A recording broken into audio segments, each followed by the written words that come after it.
বন্ধুরা, আপনারা যদি ভারতীয় দলকে মন থেকে ভালোবেসে থাকেন তাহলে আজকের ভিডিওতে লাইক করতে ভুলবেন না।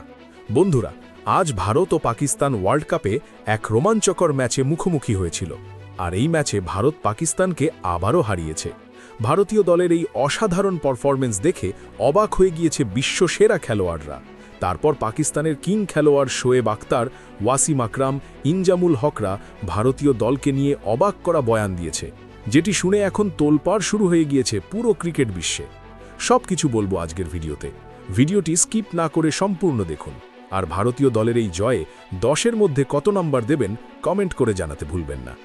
কলম্বোর আর প্রেমদাসা স্টেডিয়ামে টস জিতে পাকিস্তান ভারতকে ব্যাটিংয়ে পাঠালে নির্ধারিত 20 ওভারে 7 উইকেট হারিয়ে ভারত 175 রানের চ্যালেঞ্জিং স্কোর দাঁড় করায়। অধিনায়ক সূর্যকুমার যাদব 32 এবং শিবম দুবে 17 বলে ঝড়ো 27 রানের গুরুত্বপূর্ণ ইনিংস খেলেন। শেষ দিকে রিঙ্কু সিং মাত্র 4 বলে 11 রান করে স্কোরটাকে মজবুত করেন। 176 রানের লক্ষ্যে ব্যাট করতে নেমে শুরুতেই ভারতীয় বোলারদের তোপের মুখে পড়ে পাকিস্তান। মাত্র 43 রানেই তারা হারিয়ে ফেলে 4টি top order wicket. Jasprit Bumrah একাই ধসিয়ে দেন। পাকিস্তানের হার আর ভারতের এমন দাপুটে পারফরম্যান্স দেখে শোয়েব আখতার, ওয়াসিম আকরাম এবং ইনজামুল হকরা নিজেদের বিস্ময় চেপে রাখতে পারেননি। সবথেকে আগে মুখ খুলেছেন কিংবদন্তি ইনজামুল হক। তিনি বলেন, আমি অবাক হয়ে তাকিয়েছিলাম ঈশান কিষানের ব্যাটিংয়ের দিকে। যেভাবে সে শাহিন আর সাদাবদের ওপর চড়াও হলো, তাতে মনেই হয়নি এটি কোনো সাধারণ ম্যাচ। মাত্র 40 বলে 77 রানের ইনিংস খেলে সে একাই ম্যাচের মোড় ঘুরিয়ে দিয়েছে।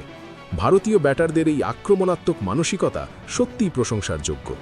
এরপর ওয়াসিম আকরাম ভারতীয় বোলারদের স্তুতি গিয়ে বলেন, ভারত শুধু ব্যাটিংয়ে নয়, বোলিংয়েও আমাদের উড়িয়ে দিয়েছে। জাসপ্রীত বুমরা এবং অক্ষর প্যাটেলরা যখন বল করছিল তখন মনে হচ্ছিল আমাদের ব্যাটাররা কোনো কুল কিনারা খুঁজে পাচ্ছে না। পাকিস্তানের অধিনায়ক সালমান আগা এবং বাবর আজম খুব দ্রুত উইকেট হারিয়ে ফেলায় ম্যাচ আমাদের হাত থেকে বেরিয়ে যায়। 176 রানের লক্ষ্য তাড়া করতে গেলে যে নিবেদন লাগে তা আজ পাক ক্রিকেটারদের মধ্যে দেখা যায়নি। সবশেষে রাওয়ালপিন্ডি এক্সপ্রেস শোয়েব আখতার তার প্রতিক্রিয়ায় বলেন, ভারতের মিডল অর্ডারে সূর্যকুমার যাদব এবং শিবম দুবের পারফরম্যান্সও দেখার মতো ছিল। সূর্যকুমারের 29 বলে 32 এবং দুবের 17 বলে 27 রানের ইনিংস ভারতকে এক লড়াকু পুঁজিতে পৌঁছে দেয়। আর শেষ 4 বলে 11 রান করে রিঙ্কু সিং যেভাবে ফিনিশিং টাচ দিল তা অবিশ্বাস্য।